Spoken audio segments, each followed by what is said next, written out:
Side. So I give you a photo on one back. Is that true? Can you confirm?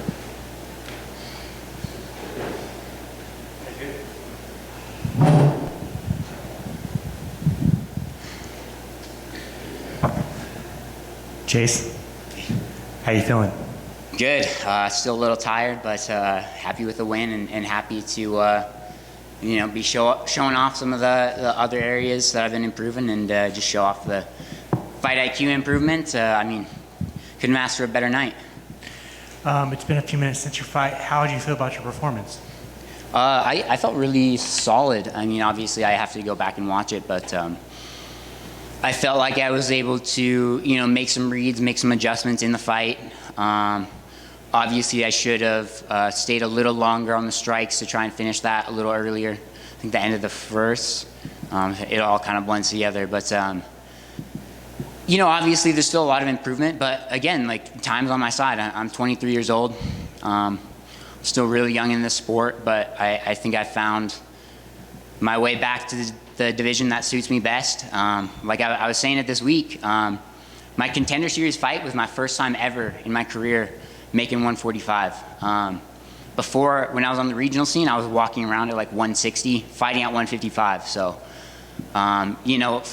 55 is where I started out at. I was obviously too small then. I bulked up a little bit, and it feels good to be back at lightweight. It felt great this week. And, I think I showed with my performance. I was able to push the pace, and this is really where I'm starting to, hit my stride here on my 7th UFC fight.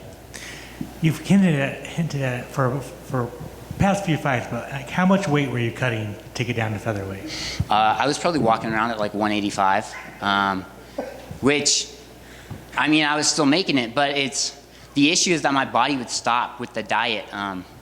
It would stop, sorry, a little dehydrated still. My body would stop losing weight at about 170, 175. So I had to switch the last couple of weeks of my fight camps to like protein shakes only. Protein shakes, and then I would have little like packets of honey before training. So I was murdering myself trying to get down to 145. And I had to be vegetarian that whole time too. I was, really restricting myself in and out of fight camp, just trying to, fight puberty and stay at 145. And I think it was, at the end, doing more harm than good. And I feel great at 55 now, so. Do you regret your run at featherweight? No, I'll never regret any of these fights. They all, they're all experience. It's the old saying of like, if it ain't broke, don't fix it. So it's needing to find out that something's broke in your game plan or in your, whatever. It's needing to find those issues and seek them out. And the hardest part about it is just the ego side. You're really only able to find those out in these, 15 minutes of time under the lights. It's almost impossible to try and find that out in the gym. You don't know how you're going to deal with the pressure and the weight cut and all that going into a high stakes fight where, your career and your health are on the line. So it's, obviously I would have liked to have won all of my fights, but, you got to take it as it comes, and it's really building experience. It's building, my resilience and my fight IQ. Like, I feel like a veteran now, like, at least as far as UFC goes. Like, this, again, was my 7th UFC fight, 5th here at the Apex. I know exactly how the process goes. I feel comfortable here. Like, this is normal to me. Obviously fighting isn't normal, but this is as normal as it can be for me. So I'm in a great spot right now. What was the biggest thing that would you say you improved on between your last fight and this fight, like during training camp? Really my mantra here for the camp, and I kept repeating it on the way out. I was repeating it right before the fight started. Chin down, hands up. Chin down, hands up. Last fight, I felt I came in a little too focused on the offensive striking, where here, defense was #1 priority. I was really just trying to kind of set the distance a little earlier in the fight and, try to get a little respect on the striking. But, just really working on that defensive striking, working on that fight IQ, trying to build a couple little tricks in and just work on the fundamentals.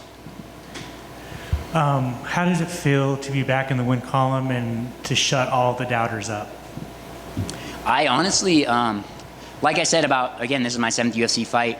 Since 18 years old, I've had people on the internet telling me either that I'm amazing or that I'm trash. And neither of them are right.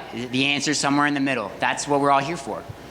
So it's really just been about, growing. Like, my brain's starting to be more developed, so I'm able to kind of ignore that and realize, like, my performance here in the octagon doesn't determine me as a person. It's not going to change what my wife thinks of me when I get back down or my teammates. Just maturing overall and, letting my performance shine. Like, some of my last jiu-jitsu tournaments before I started fighting were my best performances ever in that sport. Like, I had no fear, no ego. I was able to just go in and perform, and I feel like I was able to do that tonight. And so I'm just trying to keep that up. Last two for me. So staying at lightweight, obviously you have the weight, but are you going to bulk up, get more muscle on that frame? No, I said that I started cutting from 185 to make 145. That's not necessarily where I started cutting for this camp. I did a bit of a dirty bulk. Again, like I said, I started eating meat again. I started lifting a little harder. Hopefully that shows in the fight. I'm hoping I'm a little more muscular looking. Not as many people calling me like skinny on the internet, but I think, I don't think I need to put any more size on, and I think it showed tonight. I was able to, keep up with a guy that's been at featherweight his whole career. Like, he's a decent sized featherweight, decent sized lightweight. He's not undersized, neither am I, and it just lets me know that I'm in the right spot. When's an ideal return date for you? I'm taking the summer off, just let my body heal and all that. Got to rebuild my deck, got some homeowner things to do, enjoy the summer a little bit. I'd like to be back, October, November, December, somewhere in the next, 6 to 8 months. Again, like I was saying, I said it in the UFC.com interview, like, there's a ton of, honestly, really fun jiu-jitsu guys here at lightweight, and I'd like to kind of test myself against those guys. Like, I had a jiu-jitsu match with Clay Guida back in December. That was a huge confidence boost. To beat a Hall of Famer guy in grappling, it let me know, like, Clay's no slouch. He's been in the game for a while, so it let me know, like, I have really solid grappling. I'm improving in the other areas, and I just want to test myself against more grapplers and again, build those other two skill sets up. Is Clay somebody you would like to fight? No, not necessarily. I don't feel like I've earned that. And that's not really what I'm here to do. I'm not trying to call shots right now. I'm trying to take it fight by fight. Like, again, I'm still trying to build my skill set. I'm 23. I got a lot of time on my side. Just trying to, again, make sure that I'm doing it right, doing it smart, and I'll take whoever they give me. Congrats, man. Thank you. I've just got one question for you. You kind of already mentioned a little bit about fans online and reading things that people say about you, but I'm curious if it's different when you're reading other fighters' comments, because during the fight, it was an overwhelming support. Everybody was saying how great you looked, how improved you looked. Does that really mean something to you, that your peers are acknowledging you in that way? Yeah, it's the nice thing about here at the UFC is, like, very few of the people here are trying to prove themselves. That's really what I feel like you run into with a lot of people on the internet, is they don't, it's an ego issue for them. Like, they're missing something, so they're trying to take that from you. And the only way they can do it is trying to, ruin your day with a comment on the internet. So it's, like, you don't really see a lot of trash talk from fighters unless it's, again, same division, like call-outs, that type of thing. But that's business. I think everybody here respects each other, and it's nice to see. Obviously, I haven't seen all what people are saying, but it's nice to get a little bit of respect and a little bit of appreciation. That's all we're here for. Everybody wants to know that they're doing something right, and it feels good. Thank you. Quick one from me, Chase. Congrats on the win. Thank you. Obviously, once they went to read the cards, 30-27, 30-27, 30-26, has to tell you, like, yes, I'm where I belong. This is great.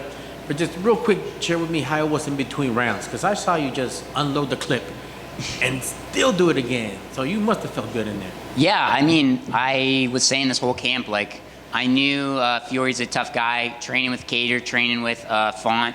Again, these are people that are on the cusp of world titles, but it's telling myself, like, just because someone trains with this individual doesn't mean they're that guy. Like, I didn't fight Calvin Kattar tonight. I didn't have to fight Rob Font tonight. Thankfully, both of those guys didn't have to fight them. But knowing a guy's from a great camp, knowing that he's pretty well-rounded, pretty solid jiu-jitsu, I really wanted to push the pace on him. That's been my style from day one. I've always had great cardio, but it's trying to bump it up a notch. Like, UFC is the highest level of the sport, and I just wanted to show that I'm reaching that level. Obviously, I would have liked to finish, but again, I'm still working on the striking. I'm still working on the, positioning and the grappling. But I can't complain. I think it was a pretty solid performance. Excellent. Keep up the good work, and I can't wait for you to work up and get those Font and Kattar fights. Thanks, sir.